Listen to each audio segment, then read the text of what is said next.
Good afternoon everyone. Alas 5 na pala, Diyos ko. Kagagaling ko lang. Kararating ko lang galing market. So, nag-market lang ako ng aking lulutuin. Ngayon, maghanap na naman ako ng lagayan ng aking tripod, ng aking camera.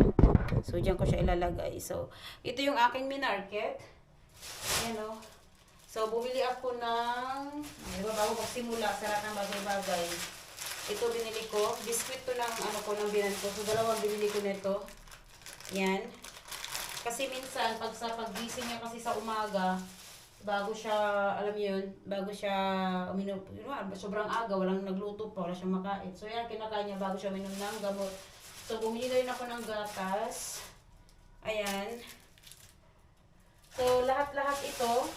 Ayan, bumili din ako ng mais, conserve. Ano to yung nasa lata na yung mais. Kasi gagawa ko ng maha ngayon. And then, bumili din ako ng krema. Kasi gagawa din ako ng kalabasa soup. So, yan lang yung aking binili. So, sa total, niya, nasa 203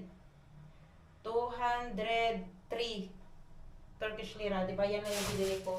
So, yan lang siya, guys. So, magtataka kayo siguro, ba't ako nag-vlog agad-agad kayo ng umaga? Kasi alam nyo, guys, natulog ako ng may so kwento ko lang, no? Kasi naka-fasting ako ngayon. Pang 11 days ko na sa fasting. Kaso nga lang, guys, hindi ako nakakain ng breakfast. So, medyo ramdam ko na ngayong medyo pain na yung utak ko. Pero, yung ulo ko, pero okay pa rin. Kaya ko pa naman. And, yun nga, habang nagkukwento ako dyan, umpisahan ko na yung aking gagawing paksiw. So, magpapaksiw ako ngayon ng ulo ng isda. Ayan, oh.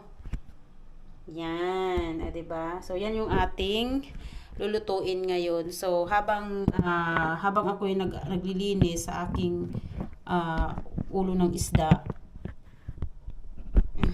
bibili na talaga ako ng tripod, guys, promise. Hindi ko na carry yung ganito. Baka matumba, mabasag pa yung aking camera. So, itong mga ulo ng isda na to, guys, matagal na to. Pag bumibili kasi kami ng isda, instead na itapon, pero parang hindi na yata siya okay eh. Iwan ko lang. I-try lang natin. Parang hindi na rin siya okay. Kasi nga super duper frozen siya. Papaksiwin ko sana eh. Papaksiwin ko siya. Papaksiw. Ako na naman kakain nito. Hindi naman sila kakain. Magra-rice ako. Sana okay pa to. Kasi naka-frozen talaga siya. Yan. Gusto ko sana siyang paksiwin na yung tuyong-tuyo.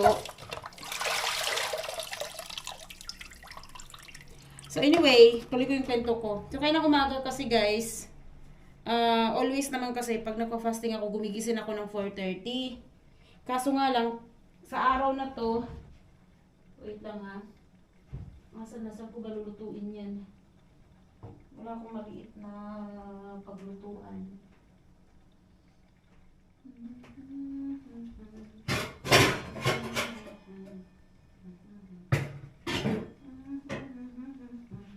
Ewan ko lang kung okay pa yung isda na to.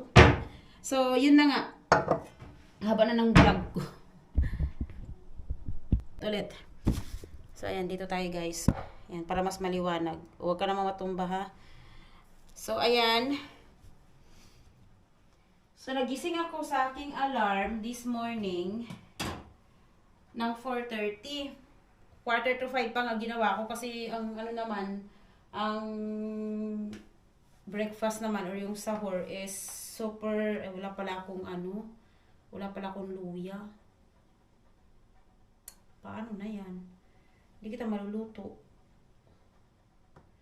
Wala akong luya eh. Bahala na. Kahit walang luya, lutuin natin. So, nagising ako ng 4:45. Lamig. Tapos, sabi ko, hindi muna ako babangon. Sabi ko, so, yun nga, yumakap ako sa asawa ko, nakatulog ako ulit. As in, tulog talaga. So, napagkagising ko, ayan na, tapos na ang breakfast. So, pinag-isipan ko talaga kung magpa-fasting pa ba ako or hindi na. Pero, feeling ko naman, busog pa ako kasi nga, naparami ako ng kain kagahapon ng dinner. Kaya sabi ko, parang busog pa naman ako. kaya ko pa naman siguro. So, nagdasal na lang ako doon sa dasal. Pagkatapos, pero hindi ako kumain, hindi ako uminom. So, yun. Mayroon ng, malapit na 24 hours akong hindi kumain. Diba? Sa Ray.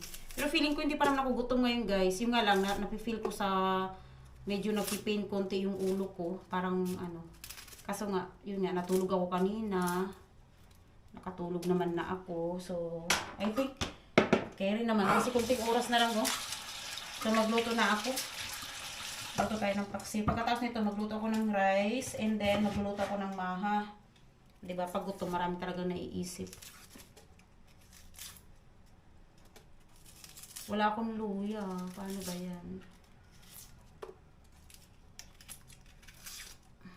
Alam nyo guys, may nakita ako sa sa Iosphere, yung water dispenser. Yun yung gusto ko talagang bilhin noon pa.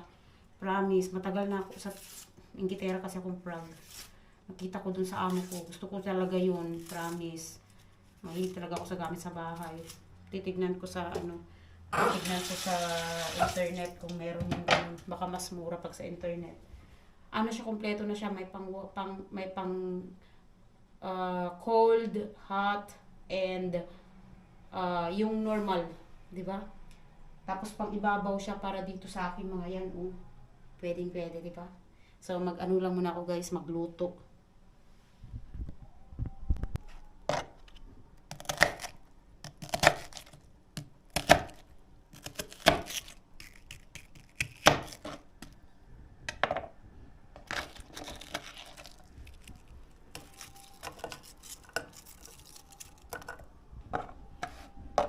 Sa lagyan siya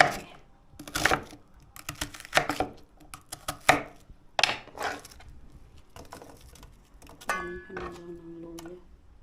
Tapos ito.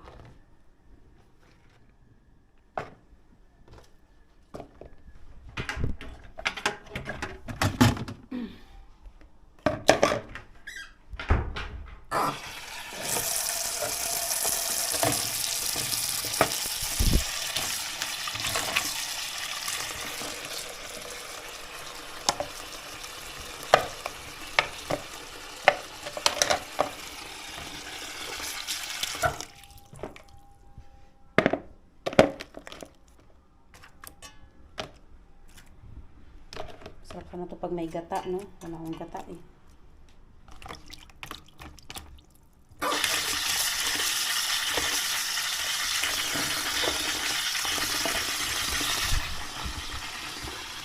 Diba? 100. Ganyan talaga dapat alam mo bilang isang vlogger ang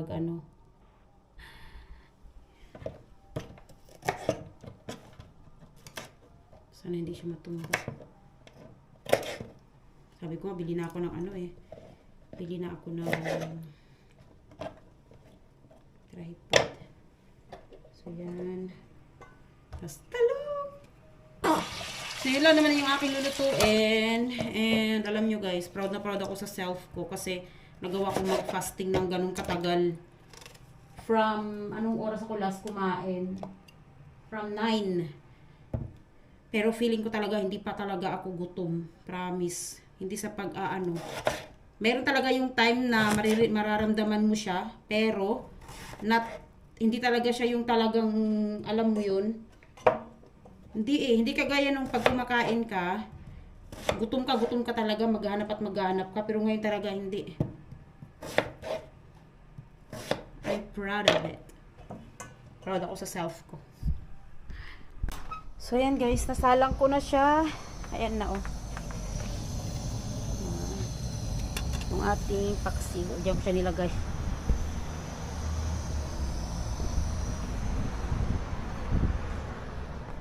Ngayon gagawa naman ako ng maha muna. Pagkatapos gawa na ako ng chorba and then magsaing na ako. Gutom yarn. So gawa muna tayo ng ano nang gawin natin. Yun nga, sinabi ko na nga kanina. So, ito na yung ating magiging squash soup or kabak chorba. Then, ito na yung ating gagawing maha mamaya. Pinakuluan ko lang siya. Wala kasi akong nyog. So, ang ginawa ko dyan guys, nag-improvise na naman ako. Mayroon ako yung, yung nyog na dried. So, ipinakulo ko siya kasama yung gatas and corn and yun nga, yung nyog tapos yung sugar. So, ilet lang natin siyang makulo dyan. And now, yan ang kalat natin. Diba? Pakulin lang muna natin pala to. So, tingnan natin yung ating paksiw. Kasi mamaya magluto pa ako ng rice. Diba? Dito tayo. Ayan, yating. Mamaya lalagyan ko siya ng ito. Hindi pala kukunin ko yan para doon sa Wow. It looks yummy, right? Iwan ko lang kung magreklamo yung mga kapitbahay dahil sa amoy. Yan, hayaan mo siyang maluto dyan. Nang maluto ang ulo ng isda.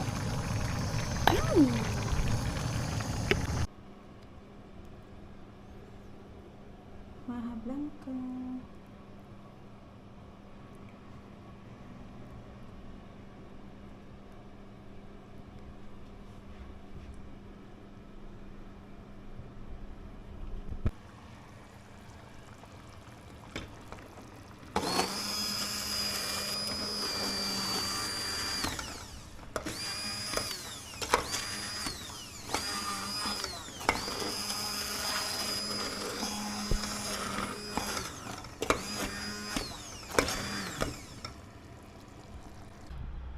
So yan guys, tapos na ako sa aking pagluluto. Ayan, okay na lahat. Nalinis na pati ang ating lababo.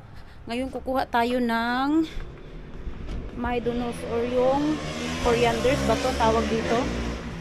Ito corianders. Yan. So kuha tayo dyan. May nakuha na akong konti. So tapos na rin guys. Maya maya magantay na lang kami ng dinner or yung iftar. So, dito na tatapusin yung aking vlog, of course. Pag ganito lang ako dito sa bahay. Ganyan na talaga ang buhay life.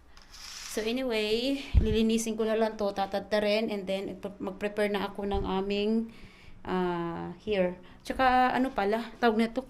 Nasaan na yung Maha Blanca ko? Ito na yung ating Maha Blanca. Yan. Yung ating Maha Blanca, matigas na. So, that's it. Tatakpan ko na lang yan. And I wanna say thank you and see you again next time. Bye-bye.